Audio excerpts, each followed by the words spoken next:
Hello guys, ये कहानी Lord's of ring movie से भी पहले की है। इसमें अलग अलग प्रजाति के लोग हमें दिखाए गए हैं। पहले हैं बोने, जो बहुत ही अमीर हैं और पर्वतों के अंदर रहते हैं और वो हाथ के हुनर में सबसे माहिर हैं। फिर आते हैं एल्व्स। एल्व्स एक तरह से देवताओं की तरह है, जो अमर हैं, वो कभी नहीं मरते। फिर आते हैं 5 जादूगर, जिनमें से 3 जादूगरों को स्टोरी में बताया गया है। पहले है गैंडल्फ, फिर है सरुमन और आखिरी में है ब्राउन। फिर आते हैं होबिट्स, जो शहरों में रहने वाली प्रजाति है। वो लड़ाई झगड़े से हमेशा दूर रहते हैं और इंसानों की तरह ही अपनी लाइफ शांति से जीते हैं। फिर ऑक्स नाम की एक प्रजाति को दिखाते हैं, जो दानव होते हैं। वो बाकी हर प्रजाति को अपना दुश्मन मानते हैं और हमेशा उनसे लड़ाई करते हैं। उनके सरदार का नाम एजोग होता है। इसमें गॉब्लिन्स भी हैं और उनका जिक्र भी किया गया है, जो एक तरह के ओक्स ही हैं। इन्हीं के चारों तरफ ये कहानी घूमने वाली है। कहानी की शुरुआत में हमें एक 111 साल के बूढ़े आदमी को दिखाते हैं।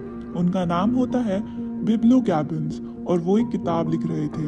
उनका एक फ्रोडो नाम का भतीजा भी होता है और वो उसी के लिए अपनी किताब को लिख रहे थे, ताकि वो उनकी जिंदगी के बारे में सब जान सके। फिर हमें 60 साल पीछे ले जाया जाता है और ये वो वक्त था जब बोने लोग पर्वतों के अंदर रहते थे। उनके शहर बहुत ही ज्यादा खूबसूरत थे। उनके राजा का नाम था थॉर्थ और उनका वंश पूरी तरह सुरक्षित था, क्योंकि राजा का एक बेटा और एक पोता थे। उस समय बोने दुनिया की सबसे अमीर प्रजाति थी, क्योंकि वहाँ सोने की नदियां बहा करती थी। वहाँ हर तरह की कीमती पत्थर जैसे कि हीरा, सोना, चांदी मौजूद थे। वहाँ इनकी बहुत सारी खानें थी और एक दिन एक बोने को इन्हीं में से एक खदान में एक बहुत बड़ा हीरा मिलता है। इस हीरे को फिर पर्वत का दिल कहा गया और राजा थ्रोर ने इसे अपनी आन यानी अपनी शान दिखाने के लिए स्थापित किया कि उसे राज करने का दिव्य अधिकार है, और इस हीरे को नाम दिया गया राजा का जेवर।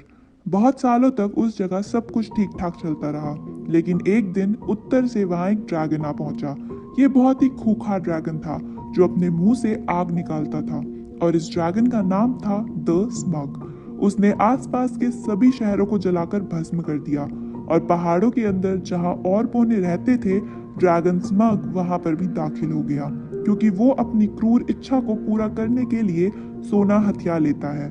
और इस भागदड़ में वहां पर जिस पर्वत का दिल जिसे कहा गया था, वो वहां पर कहीं खो जाता है। उस हीरे को टेट्रापोड भी कहा जाता था, और बोने जो कभी इस जगह के शानदार मालिक हुआ करते थे, अब वो वहां से बेघर हो गए। और यहाँ पर राज हुआ उस ड्रैगन का, जिसने इस पूरे इलाके को ध्वस्त कर दिया। सारे बोने पहाड़ों से निकलकर बाहर आ गए। तभी वहां पर एल्फ की सेना को दिखाया जाता है और राजा थ्रोर का पोता उनसे मदद मांगता है, लेकिन वो उनकी मदद के लिए नीचे नहीं आते, बल्कि वो वहां से चले जाते हैं, क्योंकि एल्फ्स का राजा थ्रेडविल उन्हीं लोगों की जान खतरे में नहीं डालना चाहता था। असल में थ्रेंडविल जानता था कि ड्रैगन अभी गुस्से में है, जिस वजह से वो उसका सामना नहीं कर सकते। इसलिए एल्व्स ने बोनों की मदद करने से साफ इनकार कर दिया था। बोने अब अपने घरों से बेघर हो गए और जंगलों के अंदर आ गए। बोनों का राजकुमार थोरिन आम इंसानों के यहाँ काम करने लगा, और इस तरह बाकी बोने भी, जो कभी स्वर्ग जैसी जगह पर रहा करते थे, उन्हें ये सब काम करने पड़े। अब इस तरह से रहते रहते उन्हें कई साल बीत जाते हैं, लेकिन एक दिन विज़र्ड गैंडल्फ बिल्बो बैगिंस के यहाँ पार्टी रखते हैं, और इस बारे में बिल्बो बैगिंस को कुछ भी नहीं पता होता। और इस पार्टी में रात को 13 बोने आते हैं, और उनमें बोनों के राजा का पोता और इन सब का लीडर थोरिन भी आता है। वो वहाँ कहता है कि पक्षी अब उन पर्वतों की तरफ लौट रहे हैं जहाँ हम पहले रहा करते थे, और भविष्यवाणी ये हुई है कि जब पक्षी हमारे घर की तरफ उड़ना शुरू हो जाएंगे, तो उस ड्रैगन का, जिसका नाम स्मग है, उसका खात्मा हो जाएगा। फिर थोरिन कहता है कि बाकी प्रजातियों को भी इस भविष्यवाणी का पता चल गया होगा और वो भी हमारे घर को अब लौटना चाह रहे होंगे। इसलिए हमें सबसे पहले अब सीधा वहां जाकर स्मग को हराकर अपने घर वापस हासिल करना चाहिए। तभी एक बोना बोलता है कि शायद तुम बोल रहे हो कि फ्रोन गेट सील है और अंदर जाकर उसी फाइट करने का कोई रास्ता वहां मौजूद नहीं है। गैंडल्फ फिर तभी उन्हें एक चाबी दिखाता है और थोरिन से कहता है कि ये चाबी मुझे तुम्हारे पिता ने दी थी, ताकि मैं इससे संभाल कर रख सकूं। फिर उनमें से एक बोना बोलता है कि अगर चाबी है तो वहां पर जरूर कोई दरवाजा होगा जिससे हम उन पहाड़ों के अंदर जा सकते हैं। गैंडल्फ फिर बोलता है कि वहां पर कुछ गुफाएं हैं जिनसे होते हुए रास्ता नीचे के चैम्बर्स तक जाता है, लेकिन इस दरवाजे को ढूंढना इतना आसान नहीं होगा क्योंकि बोनो के दरवाजे हमेशा अदृश्य होते हैं। ग्रैंडल के पास एक नक्शा होता है। वो कहता है कि इसका जवाब भी इस नक्शे में है। इस नक्शे से हमें पता चल सकता है कि वो दरवाजा कहाँ पर है, लेकिन इसे देखना, इसे पढ़ना मैं नहीं जानता। लेकिन मिडल अर्थ में कुछ लोग हैं जो इसे पढ़ना और समझना जानते हैं। हमें उनकी मदद लेनी पड़ेगी। और साथ ही साथ ग्रैंडल ये भी कहता है कि हमारे साथ बिब्लो बैगिंस भी जाएगा क्योंकि ड्रैगन्स स्मग बोनो की गंध को पहचान सकते हैं, लेकिन वो होबिट्स की स्मेल को नहीं पहचान पाते। इसलिए जब हमें वहां अंदर जाना होगा उसमें हमारी सबसे बड़ी मदद बिब्लो बैबिन्स ही करेगा। और लेकिन बिब्लो बैबिन्स वहां नहीं जाना चाहता क्योंकि इसमें जान का खतरा है। उसे पता है कि अगर ड्रैगन ने अपने मुंह से आग निकाली तो उसकी हड्डियां तक गल जाएंगी, इसलिए वो उनके साथ जाने से मना कर देता है। लेकिन अगली सुबह सब सारे बोने और गैंडल्फ वहां पर निकल जाते हैं। बिब्लो बैबिन्स वहां उनके पीछे पीछे जाता है और वो उस कॉन्ट्रैक्ट को साइन कर देता है जो बोनो ने उसे दिए थे। और अब बिब्लो बैबिन्स भी उनके इस सफर का साथी बन जाता है। और अब वो लोग पर्वतों की तरफ निकल पड़ते हैं जहां वो ड्रैगन स्मग है। पूरे दिन वो लोग सफर करते हैं और रात को एक जगह पर ठहरते हैं। वहां रात को उन्हें तभी पता चलता है कि उनके चारों तरफ ओक्स हैं। बोना बताता है कि जब ड्रैगन ने हमारे पर्वतों पर कब्जा कर लिया तो बोनो के राजा ने अपने प्राचीन शहर पर दोबारा हासिल करने की कोशिश की, लेकिन हमसे पहले वहां पर ओक्स पहुंच गए और वहां पर उनका सरदार बहुत ही भयानक और बहुत ही शक्तिशाली था। उसका नाम था ओस और वहां पर हमारे राजा ने उसका सामना किया, लेकिन उस दरिंदे ने उनका सिर काट दिया। इस बात से थोरिन के पिता की दिमागी संतुलन खो गया और वो कहीं चले गए और किसी को कुछ नहीं पता। थोरिन ने फिर उस दैत्य का सामना किया और उनकी लड़ाई काफी समय तक होती रही, लेकिन अंत में बड़ी बहादुरी के साथ थोरिन उसका हाथ भी काट देता है। वहां वो अब युद्ध जीतने लगते हैं, लेकिन इसमें कई बोनों की जान चली गई थी। लेकिन फिर भी अब उन्हें यकीन हो जाता है कि थोरिन ही अब उनका उत्तराधिकारी बनने के लायक है। अब उसी के बाद हम देखते हैं कि थोरिन के साथ बाकी 12 बोने मिलकर अपने पर्वत को हासिल करना चाहते हैं। वहां पर ग्रैंडल भी यही चाहता था कि बोने अब अपना घर वापस ले लें क्योंकि उनका वो हक है, इसलिए वो भी उनके साथ था और उनका साथ वो दे रहा था। अगली सुबह सब फिर आगे सफर पर निकलते हैं और ग्रैंडल बताता है कि वो अब 5 हैं, यानी ग्रैंडल जैसे जादूगर इस दुनिया में 5 थे और उनमें से जो सबसे शक्तिशाली जादूगर है उसका नाम है सैरुमन। वो श्वेत रंग का है और उसके बाद 2 और जादूगर हैं और वो दोनों नीले हैं और 5वां भी भूरा है जिसका नाम है रेडरगेस्ट। अब लेकिन रेडरगेस्ट इंसानों से ज्यादा जानवरों को प्यार करता है और हमेशा उनके बीच ही रहता है।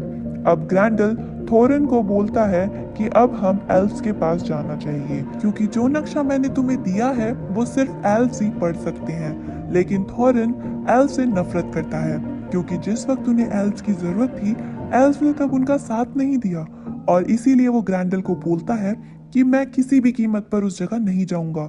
ये सुनकर ग्रैंडल थोरिन से नाराज हो जाता है। अब रात को वो अपना डेरा डालते हैं, लेकिन तभी अचानक से 3 बड़े बड़े दानव कहीं से आ जाते हैं जो उनके घोड़ों को उठाकर ले जाते हैं। वो दानव बहुत ही शक्तिशाली थे, लेकिन कैसे न कैसे करके बोने अपने घोड़े वापस चाहते थे, नहीं तो वो आगे का सफर तय नहीं कर पाते।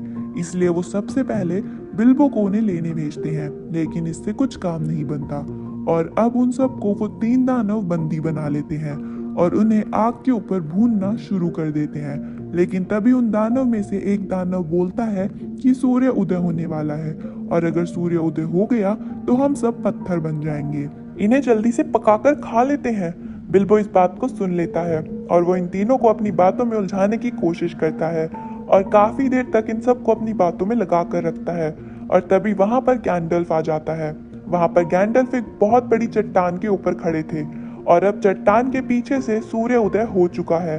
गैंडल्फ उस चट्टान पर अपनी छड़ी मारते हैं और उस चट्टान के 2 टुकड़े हो जाते हैं और सूर्य की किरणें इन तीनों दानवों पर गिर जाती है और वो तीनों के तीनों पत्थर बन जाते हैं और इस तरह से बिल्बो की समझदारी से वो सभी बोने बच जाते हैं। अब हम देखते हैं कि वो लोग यहाँ से आगे जाने लगते हैं और यहाँ पर गैंडल्फ का पांचवा साथी जिसे ब्राउन कहा जाता है वो आ जाता है। वो भी एक जादूगर है और वो गैंडल्फ को बताता है कि ग्रीनवुड बीमार है। ग्रीनवुड जंगल का नाम है। वो कहता है कि अब वहाँ पर पौधे नहीं उगते, वहाँ पर बड़ी बड़ी मकड़ियाँ हैं और वो सभी मकड़ियाँ आई हैं दोल गुरुदोर से। दोल गुरुदोर ग्रीनवुड में एक किला है। ये किला किसी जमाने में सैरोन का किला था। गैंडल्फ बोलता है कि वो किला अब पूरी तरह से वीरान है। ब्राउन बोलता है कि नहीं, वो वीरान नहीं है, मैं वहां पर गया था। वहां एक परछाई है, प्राचीन शैतान की, ऐसी परछाई जो अंधेरे की दुनिया से आत्माओं को बुला सकती है। वो बताता है कि उस साए ने मेरे ऊपर हमला भी किया था, लेकिन मैंने उसे परास्त कर दिया और मैंने तभी उस अंधेरे में एक और साए को देखा और वो साया था सैरोन का। और वो गैंडल्फ को सबूत के लिए एक तलवार भी दिखाता है। वो कहता है कि जीवित दुनिया के लोगों की तलवार नहीं है। यहाँ ये उसे दिखाता है कि इसी इंसान ने नहीं बनाया है और गैंडल्फ समझ जाता है कि वो जो कह रहा है वो बिल्कुल सच कह रहा है। तभी उनके ऊपर भेड़िए भी हमला कर देते हैं। ये भेड़िए ओक्स के होते हैं। वहाँ आसपास बहुत सारे ओक्स हैं जो इन्हें पकड़ना चाहते हैं, इन्हें मारना चाहते हैं। जादूगर ब्राउन कहता है कि मैं उन्हें अपनी तरफ आकर्षित करता हूँ और तब तक तुम यहाँ से निकल जाना। और जादूगर ब्राउन ऐसा ही करते हैं और सारे ओक्स उसके पीछे लग जाते हैं और वो सभी सब एक जगह से भागने की कोशिश करते हैं, लेकिन ओक्स उन्हें भी देख लेते हैं। वो उनका पीछा करते हैं, लेकिन इससे पहले कि वो उन तक पहुंचते वो सभी के सभी जमीन के नीचे सुरंग में चले जाते हैं और सब के सब तभी एक सुरंग में चले जाते हैं और तभी वहां पर एल्व्स भी आ जाते हैं और एल्व्स सब ओक्स को मार देते हैं। और ये सारे ही सारे बोने, गैंडल्फ और बिल्बो उस गुफा से रास्ते एल्व्स की दुनिया में पहुंच जाते हैं जिसका नाम होता है रिवेंटो।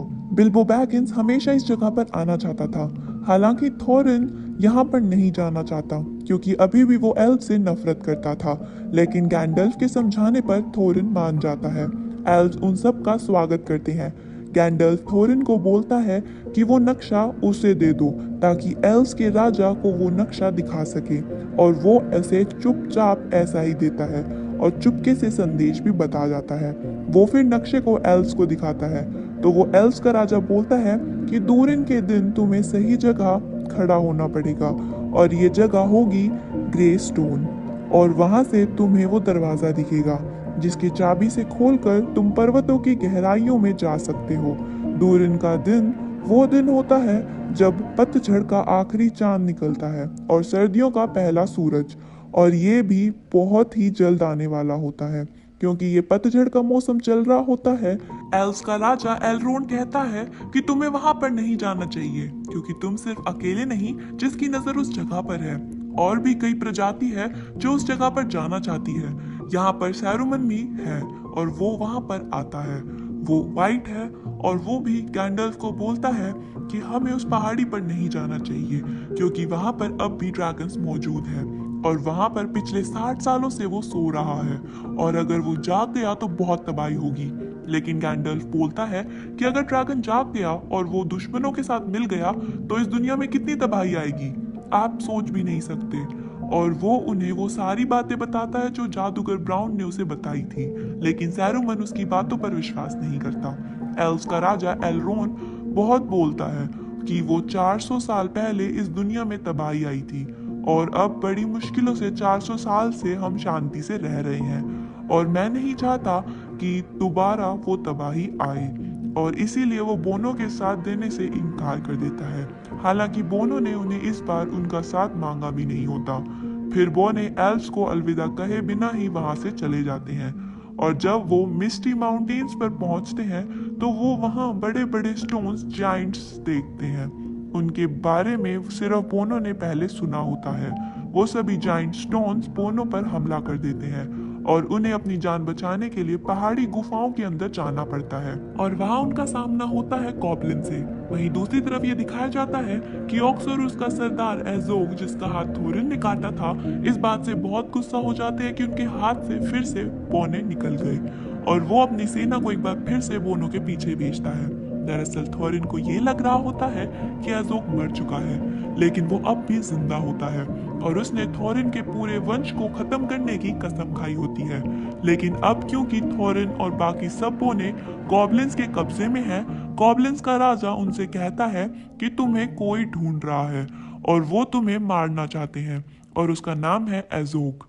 और वो अपने आदमियों को एज़ोक के पास भेजता है ताकि वो थोरिन का और उसके मोनो साथियों का सौदा कर सके। अब वो तीनों बोने उन गॉब्लिन के कब्जे में है, लेकिन इनके हाथ बिल्बो नहीं होता।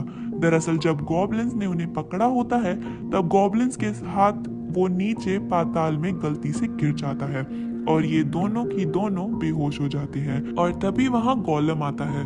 उसके पास सबसे ताकतवर रिंग होती है। गोलम यहीं पाताल में रहता है और वो यहाँ पर मछलियां और गोब्लिन्स को खाकर जिंदा रहता है। और जब गोलम वहां पर एक बेहोश गोब्लिन को देखता है तो वो उसे भी ले जाने लगता है, लेकिन तभी वो गोब्लिन होश में आ जाता है। गोलम एक पत्थर उठाकर उस पर हमला कर देता है और इसी दौरान उसकी जेब में से एक रिंग गिर जाती है।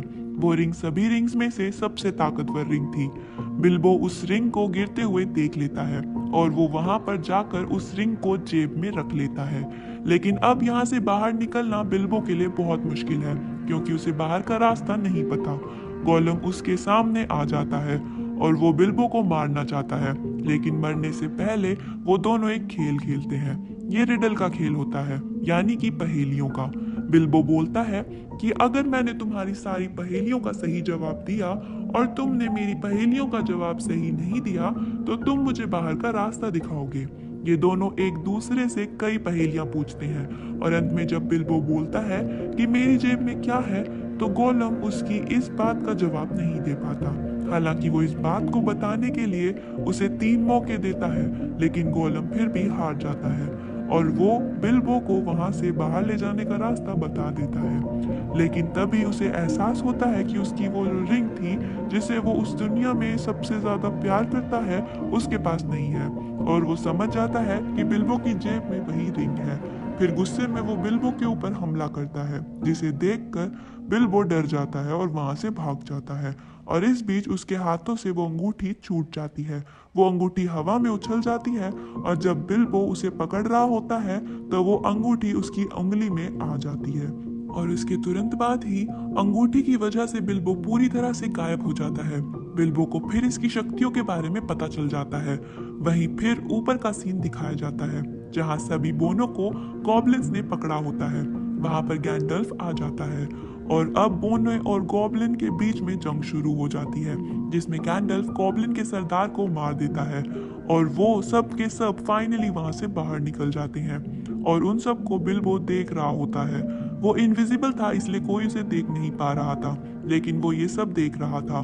फिर बिल्बो वहां से निकलने का डिसाइड करता है और अपनी तलवार से गोलम को मारने का भी डिसाइड करता है, लेकिन एंड मौके पर उसको उस पर दया आ जाती है और वो उसके ऊपर से कूदकर भाग जाता है। गोलम इस बात से बहुत गुस्सा होता है और चिल्लाता है क्योंकि बिल्बो उसकी रिंग चुरा कर भाग गया है और अब गोलम बिल्बो से नफरत करता है। अब बिल्बो भी फाइनली बोने लोगों के साथ जाकर मिल जाता है, लेकिन इससे पहले कि वो वहां से निकलते एज़ोक वहां पर अपनी सेना के साथ आ जाता है और वो उन पर अटैक कर देता है। सारे बोने पहाड़ की चट्टान तक पहुंच जाते हैं और आगे कोई रास्ता नहीं होता। कैंडल सबको बोलता है कि पेड़ों पर चढ़ जाओ और ये सब के सब पेड़ों पर चढ़ जाते हैं, लेकिन इन्हें ओक्स देख लेते हैं और उनके भेड़िए पेड़ों पर हमला कर देते हैं। लेकिन तभी गैंडल्फ अपने जादू से जादुई आग लगाता है और इनके चारों तरफ आग से हमला करता है, जिससे कई ओक्स भाग जाते हैं। और अब थोरिन का सामना होता है ओज़ोक से। अब ओज़ोक को देखकर थोरिन बहुत ज्यादा गुस्से में आ जाता है क्योंकि ओज़ोक ने उसके दादा की गर्दन काट दी थी और वो उसकी तरफ अपनी तलवार लेकर बढ़ता है, लेकिन ओज़ोक बहुत ही शक्तिशाली है। उसका भेड़िया थोरिन को मुंह से पकड़कर दूर फेंक देता है। एज़ोक अपने आदमी से बोलता है कि इसकी गर्दन काटकर मेरे सामने रख दो और जब उसका आदमी उसकी गर्दन काटने ही वाला होता है तभी बिल्बो उस पर हमला कर देता है, लेकिन बिल्बो इन बड़े बड़े दानवों को हरा नहीं सकता। उसके सामने 4 ओक्स होते हैं जो अपने अपने विशाल भेड़ियों पर बैठे होते हैं और वो उसकी तरफ उसे मारने के लिए बढ़ते हैं, लेकिन तभी बाकी बोने पेड़ से उतरकर उन पर हमला कर देते हैं, लेकिन बोने भी इनके सामने आ टिक नहीं पाते और वहां पर तभी बहुत बड़े बड़े ईगल्स आ जाते हैं और ये सभी ईगल्स इन सभी ओक्स को मार देते हैं और बोनो को अपने पंजों में पकड़कर वहां से उड़ाकर अपने साथ ले जाते हैं और इस तरह से उन सभी की ईगल्स से जान बच जाती है। ये ईगल्स जो यहाँ पर उनकी जान बचाने के लिए आए होते हैं उन्हें ग्लेशिया ने भेजा होता है। ग्लेशिया एक एल्फ है जिसकी ग्रैंडोल्फ की बातों पर विश्वास होता है, जो भी ग्रैंडोल्फ कह रहा है वो एकदम सच होगा, इसीलिए उसने उनकी मदद की होती है और इसीलिए ही वो ईगल सभी लोगों को वहां से उठाकर अब ले जाने लगते हैं और नीचे एजोक और पार्टी सिर्फ उन्हें देखते रह जाते हैं। ईगल उन सबको एक सेफ जगह पर उतार देते हैं और थोरिन बिल्बो के पास जाता है। वो कहता है कि मैं हमेशा तुम्हारे खिलाफ था, मैं नहीं चाहता था कि तुम यहाँ पर आओ क्योंकि मुझे तुम पर विश्वास नहीं था, मैं अपनी जिंदगी में इतना गलत कभी नहीं हुआ। और वो बिल्बो बैगिंस को गले से लगा लेता है।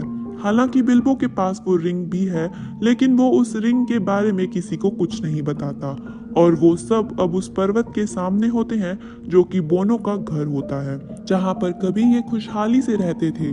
अब उस पर्वत के अंदर स्मग है, वो पिछले 60 सालों से वहां सो रहा था लेकिन उनके आने से अब वो जाग जाता है और इसी के साथ ये फिल्म यहीं एंड हो जाती है।